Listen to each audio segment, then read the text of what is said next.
প্রিয় খামারি বন্ধুরা, আসসালামু আলাইকুম ওয়া রাহমাতুল্লাহি ওয়া বারাকাতুহু। আশা করছি সকলে ভালো আছেন। দেশ এবং দেশের বাইরে থেকে যে যেখান থেকে আমার এই ভিডিওটি দেখতেছেন, গর্বের স্বপ্নের খামার ইউটিউব চ্যানেলের পক্ষ থেকে আপনাদেরকে জানাচ্ছি আন্তরিকভাবে শুভেচ্ছা ও অভিনন্দন। বন্ধুরা, আপনারা হয়তো এতক্ষণে আমার ভিডিও থাম্বনেল দেখে বুঝে গেছেন কি সম্পর্কে আজকে আমি এই ভিডিওটি নিয়ে আপনাদের সামনে উপস্থিত হয়েছি।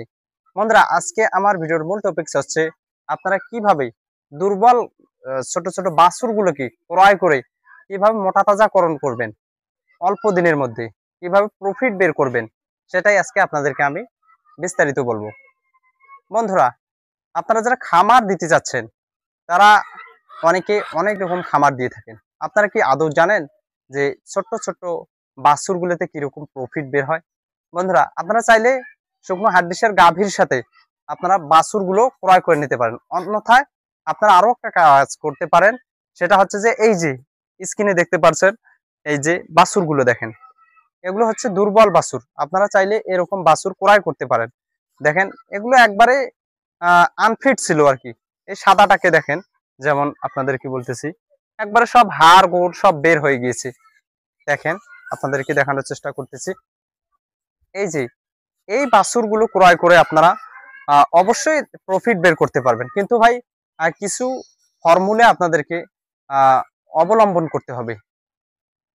বন্ধুরা, আমি কি কি দিয়ে এই গরুগুলোকে দ্রুত প্রফিট বের করি সেটাই আপনাদেরকে বিস্তারিত জানিয়ে দেব। তো বন্ধুরা, আমি সর্বপ্রথম এই গরুগুলোকে আনার পর কয়েকদিন হোম কোয়ারেন্টাইনে রাখি। কেননা ভাই, বাছুর গরুর একটু রোগবালাই বেশি হয়, তাই সতর্কতা অবলম্বন করে এদেরকে কৃমির ডোজ দিতে হয়। আমি সর্বপ্রথম হোম কোয়ারেন্টাইনে 5 থেকে 7 দিন এদেরকে রাখি, কোনো কোনো ক্ষেত্রে 10 দিনও রাখি। ঠিক আছে, তো আমি এটা করার পর কৃমিনাশক দেই।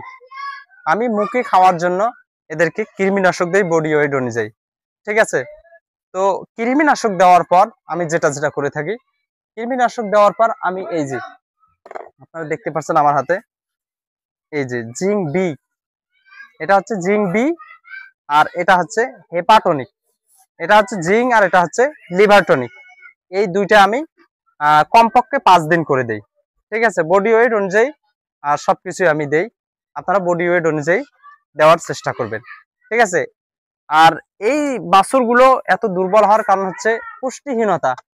হয়তো কখনো মায়ের দুধ কম পায়, অথবা কৃমি শেষ করে দেয়, অথবা বিভিন্ন রোগের কারণে কিন্তু এই বাছুরগুলো দুর্বল হয়ে পড়ে। এই জন্য খাওয়া দাওয়াও কিন্তু ওদের স্বাভাবিক থাকে না, অস্বাভাবিক। তাই কৃমিনাশক দিলে ভাই একটু রুচি কমিয়ে যায় স্বাভাবিক মতো।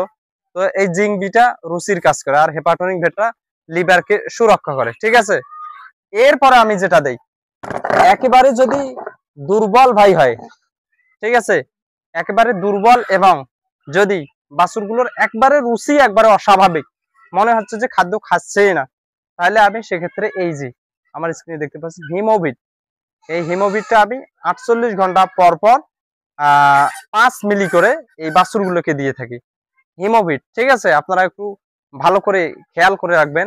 ইনশাআল্লাহ এই পদ্ধতি যদি অবলম্বন করতে পারেন, লাভ আপনারা নিশ্চিত করতে পারবেন। ঠিক আছে, তারপর যেহেতু দ্রুত এদেরকে মোটা তাজা করতে হয়, সেক্ষেত্রে আমি এই যে ভিটা এডি সিরাপটা, এটাও আমি দিয়ে থাকি এদেরকে প্রতি 7 দিন পর পর। এর সাথে এই দেখতে পাচ্ছেন বিটফেসফান এবং সায়ানোকোবালামিন, এই গ্রুপের ইনজেকশন আমি প্রতি 7 দিন পর দেই। তার সাথে বি কমপ্লেক্সটা দেই। ঠিক আছে বন্ধুরা, আপনারা যদি এই পদ্ধতি অবলম্বন করেন এবং সাথে যদি আপনারা দানাদার খাদ্য কিছু সংখ্যক দেন, ইনশাল্লাহ অতি দ্রুত আপনাদের বাছুরগুলো মোটা তাজা হবে। বন্ধুরা, আবারও বলতেছি, বাছুর গরু পালন একটু চাপ, তাই সতর্ক থাকবেন, সাবধানতা অবলম্বন করে এই বাছুরগুলো মোটা তাজা করতে পারেন। ইনশাল্লাহ প্রফিট বের হবে। কেননা এগুলো অবহেলিত বাছুর, এগুলো কিন্তু সহজে কেউ নিতে চায় না, অল্প দামে আপনারা ক্রয় করতে পারেন। তো বন্ধুরা, জানি না আজকের ভিডিওটা আপনাদেরকে কিরকম লাগলো, অবশ্যই কমেন্টে জানাই দিবেন, এবং যদি ভিডিওটি ভালো লেগে থাকে অবশ্যই একটি লাইক শেয়ার করতে ভুলবেন না। তো ভিডিওটি আর বাড়াবো না। আসসালামু আলাইকুম ওয়া রাহমাতুল্লাহ।